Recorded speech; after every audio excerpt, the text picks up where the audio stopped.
Okay, so hi guys. So this is the third and final practice for the Kirchhoff's law, and of course this question is from the Cape Unit 2 Physics Study Guide. It's question 24 and this is on page 27, right? So let's just get right into it. So first thing that we're going to do is look in the direction of the current.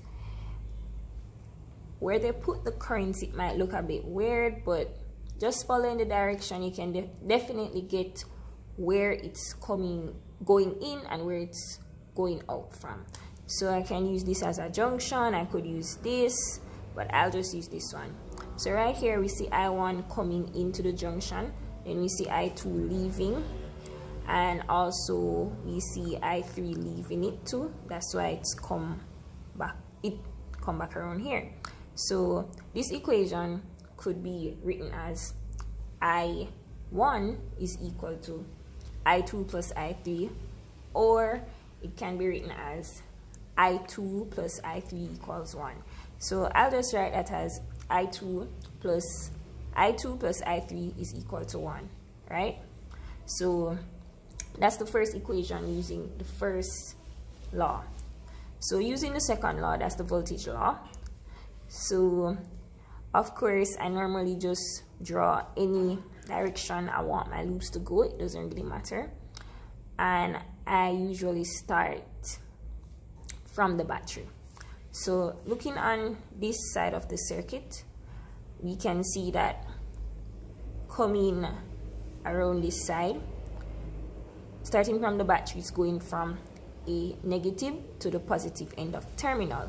So this is going to be positive 4.5 volts, and then following the direction of my loop coming around, it's going to be 20 I2 for another voltage, but it's going in the same direction as my current, so it's going to result in a voltage drop.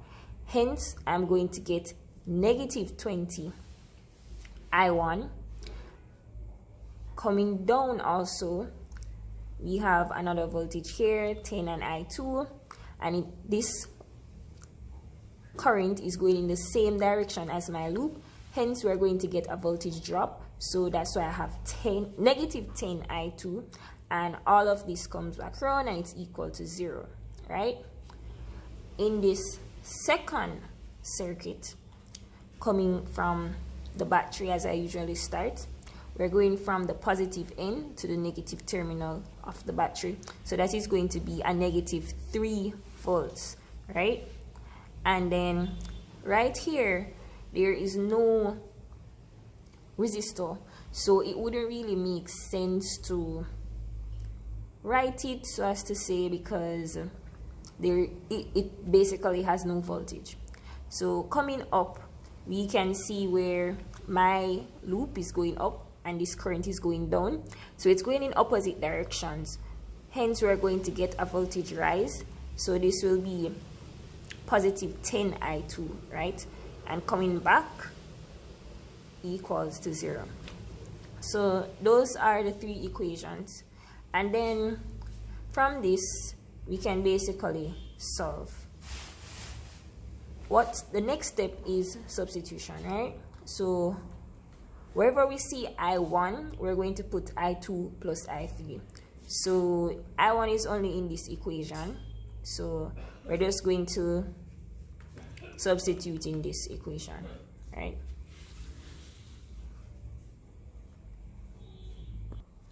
Okay, so looking at this equation, as I said, we're going to have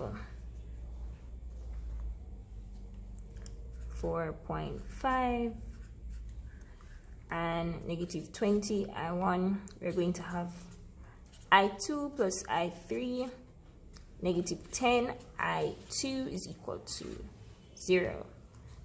And we're just going to do some expansion. So negative 20 I2, negative 20 I3 minus 10 I2 is equal to 0.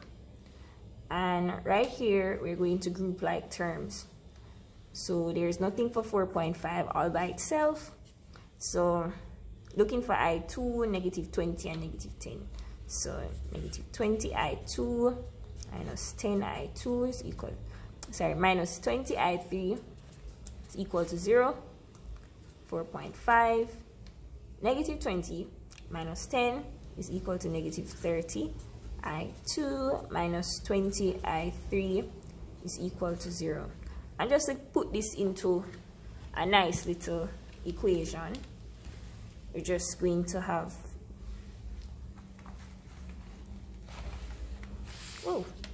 we're going to have negative 30i2 minus 20i3, and then of course 4.5 right here is going to cross the equal sign, so it's going to become a negative 4.5, right? So that's all good. Okay, so basically we had our first loop giving us this equation in a simplistic format, and then we can basically just put this into a nice little equation so that we can solve for both of them simultaneously. So let's go. So just rewriting this equation from what we got, so that was negative 30 I2 minus 20 I3 is equal to negative 4.5, and then our other equation was negative 3 plus 10 I2 is equal to 0. But we can just write this as, because there is nothing to substitute, we can just write it as put it as a normal equation, like to solve simultaneously, like 10i2 plus 0, because there is no i3, is equal to this negative 3 crosses over to become a positive 3, right? So of course from this we can solve simultaneously. I usually look for the smallest numbers. In this case, the only thing to really use is I2 because there is no other I3. So we can just use I2. So looking on I2, we have negative 30 and we have 10. A common factor right there is 3 because we can multiply 10 by 3 to give us 30. And we can multiply negative 30 by 1 to give us negative 30, right? So there we have a common factor. So now we'll times all of this first equation by 1, then we'll times all of this second equation by 3. So starting with the first equation by 1, that will just be negative 30i2 minus 20i3 equals to 4.5, equals to negative 4.5. Second equation timesing it by 3 is going to give us 30i2. Basically 3 times 0 is 0, so that's null. 3 times 3 is 9. Then to solve simultaneously we have to add these. So negative 30 plus 30 is nothing. Negative 20 plus 0 is going to give us a negative 20i3, and negative 4.5 plus 9 is 4.5, right? So now I3 is 4.5 divided by negative 20. So I3 becomes negative 0.225 amps. Great. So from right here, finding I3, of course we can find I2 because I2 is right here. Great. But also I2 is right here, and of course I like to use a simple equation all the time. Yeah, but honestly speaking, we want to find I2 and we have I3. So I'm looking for an equation where I also have I3 there. So I'll just use this first equation. So let's just get right to it. So First equation basically saying negative 30 I2 minus 20 I3 gives negative 4.5. So negative 30 I2 minus 20, we said I3 was negative 0.225 equals negative 4.5. So negative 30 I2 times in this by this, we get a positive 4.5 is equal to negative 4.5. And negative 30 I2, you want to get the I2 on this side only. So I'm just going to carry over everything on my right side. So negative 4.5. This positive 4.5 is going to cross the equal sign. So it's going to become a negative 4.5. Right? And this becomes negative 9. So negative 30 I2 is equal to negative 9.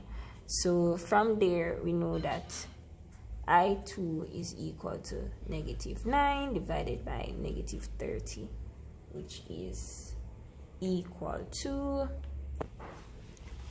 this is equal to 0.3 amps. So I2 is equal to 0. Right? So yes, of course, from our first law, we had said that I1 is equal to I2 plus I3, or I2 plus I3 is equal to I1. So,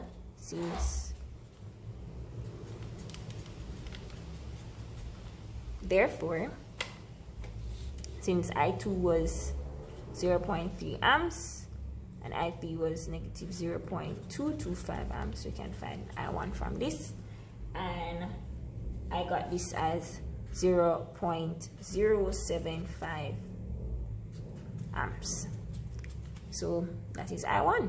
And that is how we would do the Kirchhoff's law in this format. So there you have it.